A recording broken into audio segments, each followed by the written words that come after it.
Bonjour mes frères et sœurs, j'espère que vous allez bien par la grâce de Dieu. Aujourd'hui, nous allons plus s'intéresser sur l'entrepreneuriat. Nous allons vous montrer la force de l'entrepreneuriat. Vous savez, beaucoup de gens aujourd'hui négligent totalement la force de l'entrepreneuriat dans nos vies. Tellement que nous tous, nous sommes trop focus, nous sommes trop habitués à travailler dur chez les gens. Aujourd'hui, je suis en train d'exhorter les gens en disant que aujourd'hui, nous sommes dans une époque où on ne peut plus commencer à se créer des problèmes inutilement dans nos vies quotidiennes. Chercher l'argent pour bénéficier d'une vie extraordinaire, d'une vie magnifique, d'une vie paisible. Parce que vous savez, dans la vie aujourd'hui, lorsqu'on n'a pas réussi, tu n'es même pas respecté devant ta femme. Tu n'es même pas respecté devant ta famille, tes amis, tes collègues de service.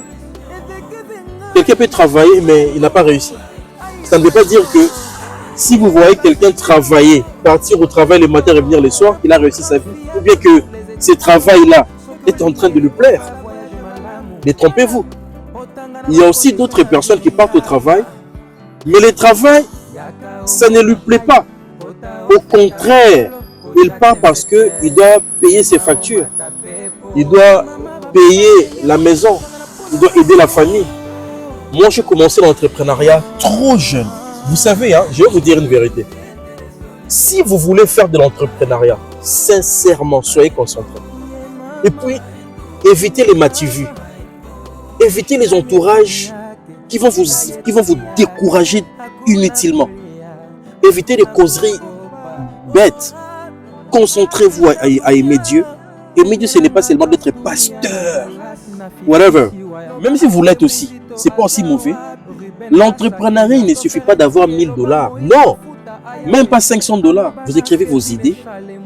Vous commencez à exploiter la nature. Regardez où vous vivez. Vous pourriez être en Afrique, en Australie, en Asie, en Europe, en Amérique.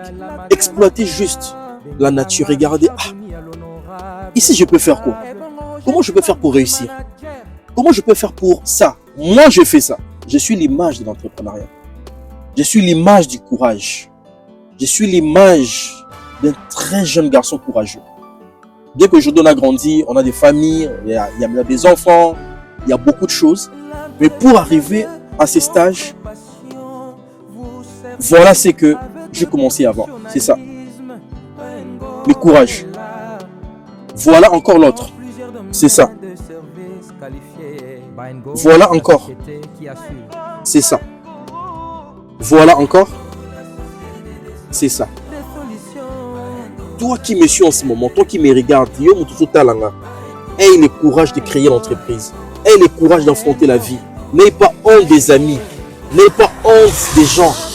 Évitez d'abord les histoires des femmes. Quand tu commences l'entrepreneuriat, il faut éviter les femmes. Les femmes sont là juste pour contempler ce que toi tu fais. Les femmes sont là juste parce que tu as quelque chose, parce que tu es connu, parce que... Voilà. Mais quand tu réussis ta vie, tu seras avec une femme paisiblement pour répondre à ses besoins et puis à tes propres besoins. Alors moi, je te dirais, mon frère, de partout où tu es, au Congo, en Afrique, en Australie, en Europe, en Amérique, en Asie, ayez le courage de créer des entreprises. Engagez les Congolais qui sont au Congo. Ah mon Dieu. Engagez les gens qui sont au Congo. Parce que si vous engagez les gens qui sont au Congo, il faut aussi aider les gens qui sont dans leur famille. Donc nous, la diaspora que nous sommes, ne faisons pas croire aux gens qu'à l'étranger, il y a le miel qui coule. Cherchons l'argent ici. Travaillons pour les gens ici.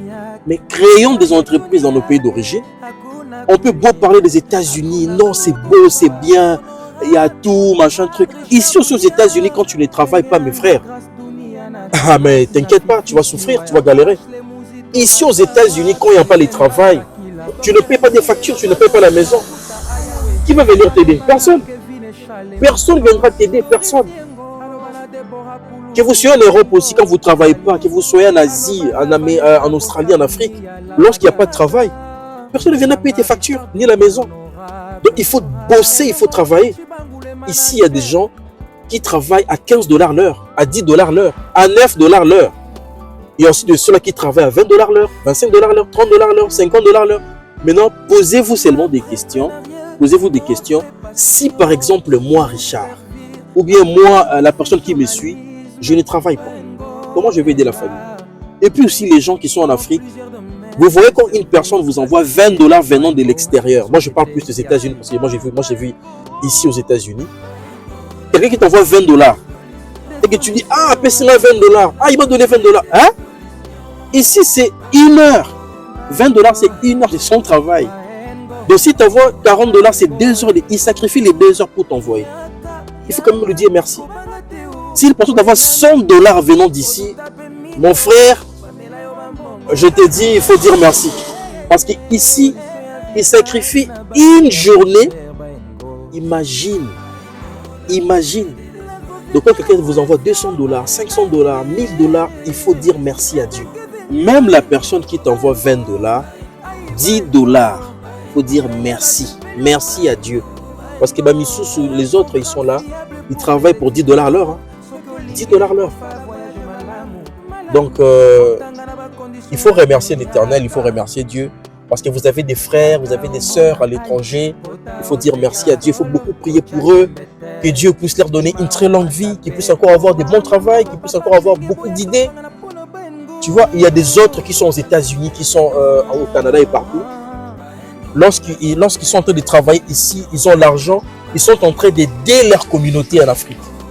Ils sont en train d'aider leur famille en Afrique. Il faut toujours dire merci. Il faut toujours dire merci à Dieu. Il faut toujours leur encourager. Parce que ce n'est pas du tout facile. Nous qui sommes ici, regardez déjà maintenant là. Même derrière, vous allez voir, il y a l'hiver, il y a la neige. Il fait très froid. Mais il y a de ceux-là qui quittent à 4 heures du matin pour aller travailler. Il y a de ceux-là qui quittent à 3 heures du matin. Il y a de ceux-là qui travaillent la nuit à l'extérieur. Ce n'est pas facile. Il y a de ceux-là même qui sont dans des bureaux ici, mais ils quittent à 5 heures du matin. 5 heures du matin, ici, je vous dis, il fait tellement froid. Maintenant, posez-vous des questions. Les gens qui n'ont pas de véhicule, comment ils font? Ils prennent des bus pour aller au travail. Ils rentrent à la maison. Et ils prennent le temps de vous envoyer l'argent en Afrique. Ah non. Il faut respecter ces gens-là. Il faut totalement respecter. Il ne faut jamais critiquer les gens. Ah, Akenda Poto, il est parti depuis très longtemps. Ça fait 10 ans, ça fait 20 ans. Il ne nous ramène rien. Il ne vous ramène rien parce qu'il vous aide. Il ne vous ramène rien parce qu'il a besoin de construire son avenir. Construire une maison. À part construire une maison. Waouh, ça c'est beau quoi. C'est un ami. Vous regardez. C'est un ami qui conduit le bus ici pour aider les paisibles citoyens. Et il est très bien payé. Ne le voyez pas comme ça parce qu'il conduit le bus ici. Très très bien payé. Et il a des maisons dans leur pays parce qu'il vient du Guadeloupe. Donc il faut comprendre que dans la vie aujourd'hui, mes frères, nous travaillons, créons des entreprises, aimons-nous, évitons des histoires bizarres, de se haïr. Tout bosser d'habitude, travaillons, cherchons l'argent. Parce que lorsque nous cherchons l'argent, nous allons évoluer plus, nous allons encore être très bien dans nos familles. Que Dieu vous bénisse.